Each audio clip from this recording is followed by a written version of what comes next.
Existe um problema que muita gente nem percebe na hora de investir em fundos imobiliários, principalmente quem está começando agora. Quando a gente vai montar a nossa carteira de FIIs, já de cara a gente se depara com duas categorias: os FIIs de tijolos, que investem diretamente nos imóveis físicos, e os FIIs de papel, que colocam o dinheiro principalmente em CRIs, que são certificados de recebíveis imobiliários. E falando especificamente dos FIIs de papel, eles têm uma característica que passa batido por muita gente e pode atrapalhar todo o seu planejamento dos investimentos. Para ficar mais claro, primeiro deixa eu te explicar rapidinho como funciona um CRI. Imagina só aí que uma incorporadora ali, uma construtora, acabou de lançar um prédio, lançar um novo empreendimento ali. Ele vendeu todas as unidades ali, beleza. Só que a maioria dessas unidades elas foram financiadas, né? E a construtora precisa de dinheiro agora para poder tocar a obra, para executar aquela obra. E aí o que ela faz? Ela vai até uma securitizadora e repassa todo o fluxo de pagamento que ela vai receber ao longo dos anos proveniente desses financiamentos. A securitizadora, por sua vez, pega esse fluxo de recebíveis, empacota tudo e transforma num CRI, que é um título de renda fixa que vai ser colocado no mercado para a gente, né, para os investidores aplicar o nosso dinheiro. Quem investe nesses CRIs vai receber uma remuneração que pode ser atrelada ao CDI ou ao IPCA, sempre com a taxa adicional. Só que montar uma carteira própria de CRIs dá um certo trabalho e você teria também que ter muito dinheiro disponível e gastar tempo analisando título por título. Então, para facilitar, muita gente prefere investir nesse setor através de um FII de papel. Você compra uma cota bem mais barata e já se expõe a uma carteira bem diversificada de CRIs. Então até aqui tudo certo, todo mundo entendeu. Mas agora é que começa o problema. Quando a gente olha de onde vem a receita desses dois tipos de fundo, a diferença é grande. O fundo de tijolo recebe aluguéis dos imóveis, já o fundo de papel recebe os rendimentos dos títulos de renda fixa indexados tanto ao CDI ou ao IPCA. No fundo de tijolo, o patrimônio, que são os imóveis, tende a se valorizar com o tempo ou acompanhar pelo menos a inflação. Agora, no fundo de papel, o patrimônio é um monte de título de renda fixa e esses títulos não se valorizam ao longo do tempo. Eles só geram aquele fluxo de pagamentos para o fundo distribuir para os cotistas. Ou seja, diferente de um imóvel, você não tem um patrimônio crescendo de valor com o tempo. E ainda tem outro ponto. Por lei, os fundos imobiliários são obrigados a distribuir pelo menos 95% do lucro a cada semestre. Isso significa que o fundo quase não consegue segurar dinheiro para reinvestir e crescer. Então, juntando essas duas coisas, a obrigação de distribuir quase tudo e o fato dos títulos de renda fixa não valorizarem no tempo, a gente chega num ponto bem importante que muita gente não percebe. Para te mostrar de forma prática, vou pegar aqui o fundo de papel mais famoso, o MXRF11. Muita gente, quando olha, já vai direto para a rentabilidade passada. Então, se a gente pegar aqui os últimos 10 anos dele, vai ver que quem investiu R$1.000 lá atrás, hoje teria algo em torno de R$2.780. E aí o investidor bate o olho nesse gráfico e pensa: nossa, como a cota valorizou. Mas calma, a maioria dos gráficos de fundo imobiliário que você vê por aí te mostra o retorno total.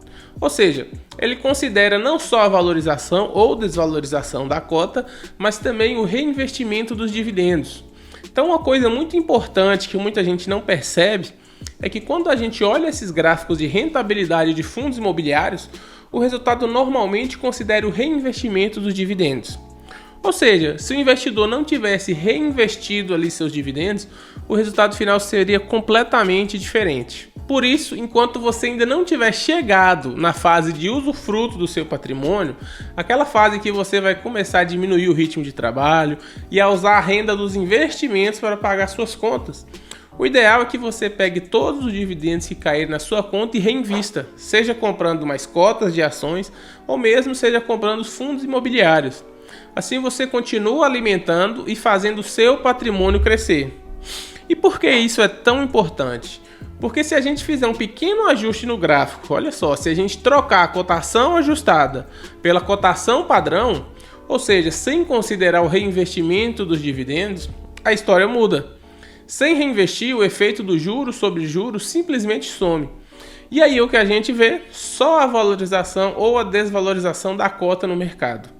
O que dá para perceber é que nos últimos 10 anos a cotação do MXRF11, por exemplo, ficou praticamente andando de lado. E aí você pode pensar, então o MXRF11 é um fundo ruim, ou o FII de papel não presta, esse mercado não funciona. E na verdade nada disso é verdade. Não é isso que eu estou dizendo. O ponto aqui é que uma característica natural dos FIIs de papel, e muita gente não sabe disso. Como eu já comentei antes, os fundos imobiliários, por lei, têm que distribuir pelo menos 95% do lucro no regime de caixa. Isso limita bastante o potencial de crescimento dos fundos, porque diferente das ações que podem reter parte dos lucros para reinvestir e crescer, os FIIs têm que distribuir quase tudo. Pensa comigo, se você tem um negócio que tem R$100 de lucro e você é obrigado a distribuir R$95, sobra só R$5 para investir no negócio, ou seja, para investir no próprio fundo. E por consequência, claro, isso limita o crescimento natural desse fundo. Nos FIIs de tijolos ainda é diferente, porque o fundo tem imóveis físicos por trás, que tendem a se valorizar com o tempo, ou acompanhar pelo menos a inflação. Então o patrimônio vai crescendo. Agora no FII de papel, o que é que você tem? São somente títulos de renda fixa. Eles geram rendimentos mensais, mas não valorizam como um imóvel valoriza. O fundo recebe rendimento, distribui para o cotista e pronto. É justamente por isso que a tendência é que FIIs de papel tenham uma cotação mais lateralizada ao longo do tempo. E o problema é que muita gente não percebe isso, porque muitas vezes só olha o gráfico e nem sabe que aquele resultado considera o reinvestimento dos dividendos. Mas basicamente é algo que você precisa ficar atento. E por que isso acontece? Porque quando a gente investe num CRI, o rendimento que vem pode ser atrelado ao CDI ou à inflação. E como o fundo vai distribuir ali 95% dos lucros, ele acaba distribuindo também a inflação ou o CDI embutido nesses rendimentos. Então, o seu patrimônio investido não é corrigido automaticamente pela inflação, porque ela já foi repassada para você na forma de dividendo. E aí cabe a você, investidor, reinvestir esse dinheiro, comprando novas cotas para conseguir manter o poder de compra e o valor real do seu patrimônio no longo prazo. Por isso, esse comportamento de reinvestir os dividendos é fundamental, principalmente se você ainda não está na fase de usufruto. Então, como deu para perceber, tanto os CIIs de tijolo quanto os CIIs de papel têm o seu papel dentro de uma carteira de investimentos.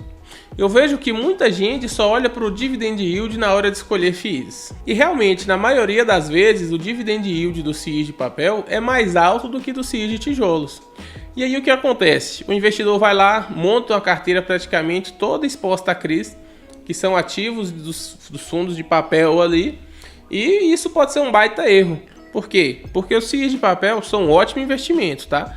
Principalmente para repassar para você as oscilações do CDI e da inflação.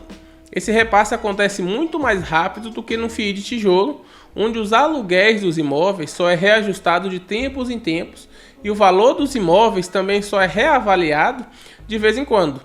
Então, o investidor mais inteligente precisa montar uma carteira que tenha tanto fundo de tijolo quanto de papel.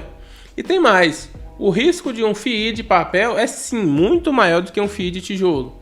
Afinal, nós estamos falando de títulos de dívida, tem riscos embutidos ali, mesmo com as garantias por trás dos CRIs. É uma carteira mais arriscada do que investir direto nos imóveis físicos. Outro ponto que eu acho que vale muito a pena trazer, que é o famoso P sobre VP, que é um indicador de preço sobre valor patrimonial. Basicamente, o PVP é a divisão do preço da cota de mercado pelo valor patrimonial do fundo.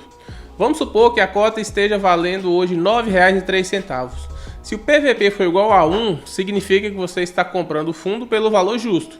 Agora, se for aqui 0,98, você está comprando com descontinho de 2%. Agora, se for acima de 1, quer dizer que você está pagando mais caro nele do que ele realmente vale. E por que o PVP é mais confiável para FIIs de papel do que para FIIs de tijolos? Porque nos FIIs de papel os ativos são títulos de renda fixa e esses títulos são marcados a mercado o tempo todo.